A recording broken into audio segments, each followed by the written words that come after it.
So we often get asked at what point we started designing the GTA. Truth is, we immediately after the Quadrifoglio launch in 2016 continued to play with ideas of where else to take this amazing car. So it was actually over the course of many, many years that we started sketching on a more extreme version of the Giulia.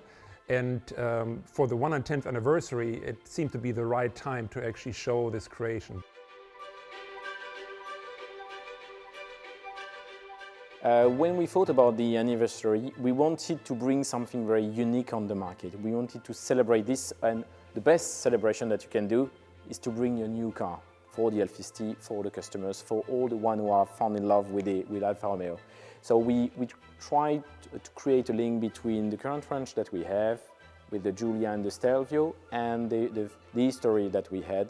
So really this car, more than the celebration of the anniversary, is a gift. It's a gift for 500 customers, it's a gift for 500 people who love Alfa Romeo.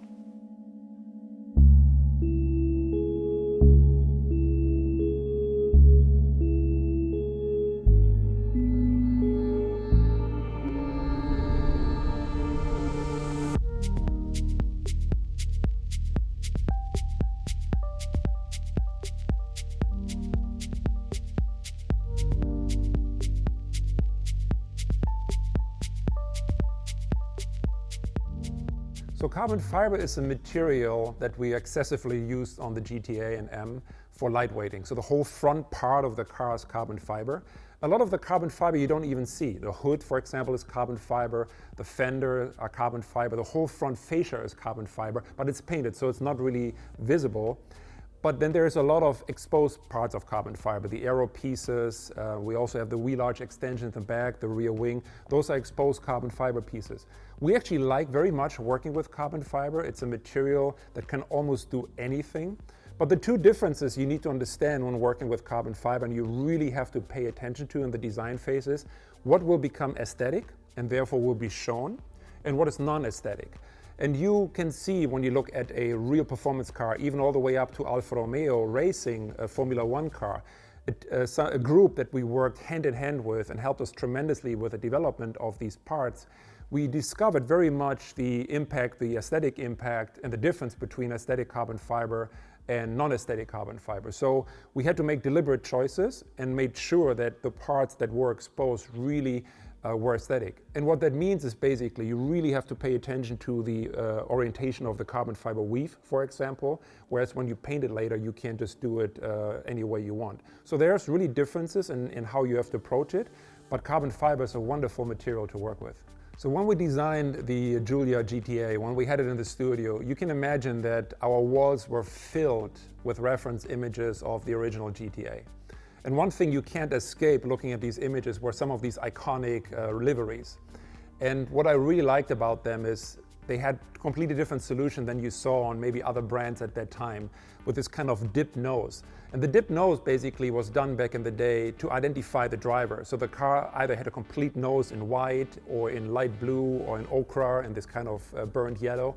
And that's something we thought was really, really cool. So when the car was done, when the GTA was done, we thought this would be a nice opportunity for our customers, if they so wish, to also apply this kind of historic livery.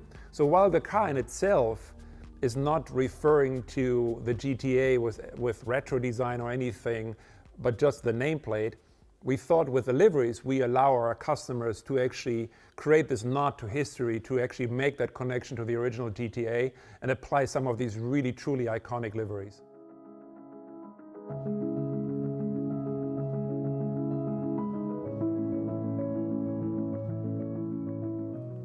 I'm Fabio Migliavacca. I'm the head of product marketing for Alfa Romeo in the EMEA market. We decided to achieve 540 horsepower because it was enough to our target. It was a power to weight ratio, and so reducing the weight, we had the possibility to reach the performance that we wanted without adding too much power. Also because the idea was to keep the rear wheel drive. On the GTAm we have a specific aerodynamic package. We have a front splitter that is like on the Quadrifoglio and like on the GTA, an electric actuated splitter, so it It could go down over certain speed, but you can also adjust it in what we call the X direction, so in the front of the car manually, to increase the area and the downforce on the front of the car. In the same way, on the back of the car we have this huge rear wing that is adjustable, so the central part could be inclinated in a different position, adjustable manually from the customer, and we will give some guideline to the customer depending from the circuit where the customer will drive for a track day or something like that, giving the aero setup that is the ideal one for that circuit. We worked on the weight reduction on the GTAm and the GTA, working from every single particular of the car. If you look outside the car, the front fascia of the GTA and the GTAm are totally revised for the aerodynamic needs, but are made also in carbon fiber, so reducing the weight. The pieces of the car has been redesigned. For example, the windscreen of the GTA and GTAm is thinner than the standard quadrifoglio, reducing the weight. And on the GTAm is really visible the fact that you are removing the rear seats, the rear bench, adding the roll bar, the roll cage with the 6-point harness, and the monocoque seats from Sauber that are reducing the weight compared to the Spark 1. Working with Sauber is a great opportunity for us to have them on board on such a project. So we are involved in the Formula 1 with Sauber, as you know, but having their knowledge and their experience on the GTA project is an added value. So we worked with them also in in-wheel wind tunnel to adjust the aerodynamics on both GTA and GTAm to achieve a better downforce on both cars.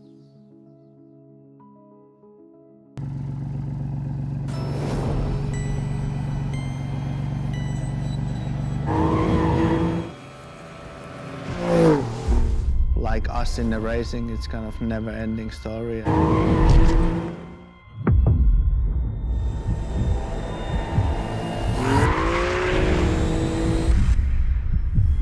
This is the adjustable rear wing. So today your work will be to tune also this. Yeah. Quanto è più larga dietro rispetto alla quadrifoglio? Siamo saliti a 30 per lato. 30? And this is the new air intake to increase the cooling of the air. Yeah. Because we have the central exhaust. Yeah. And so we have to retune the air extractor to always work on the downforce. Avete coperto tutto. L'efficienza aerodinamica, il fondo deve essere totalmente piatto. We take care about the interaction between the rear wing and the diffuser in the Sauber wind tunnel. The new splitter, and this is the registration Yeah, but you can move screws. And in addition, we have a new street legal tires that we have chosen together with Michelin that will guarantee a better grip and a better lap time. it. It looks nice, and it will be exciting to drive it.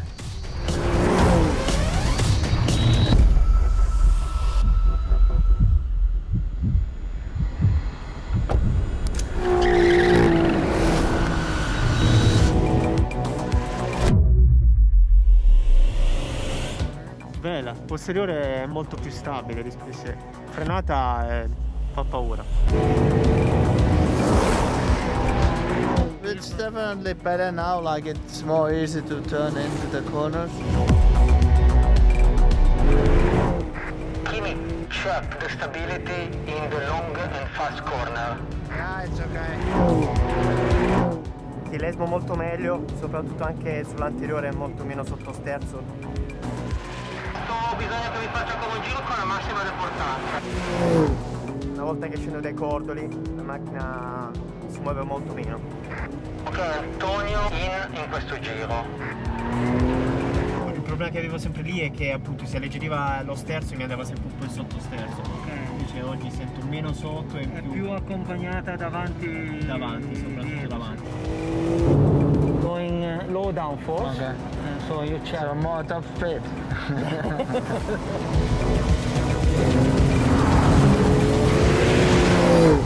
find the perfect mix of everyday use and track use. Ed è stato bello appunto soprattutto vedere il miglioramento che abbiamo portato quest'oggi sulla vettura.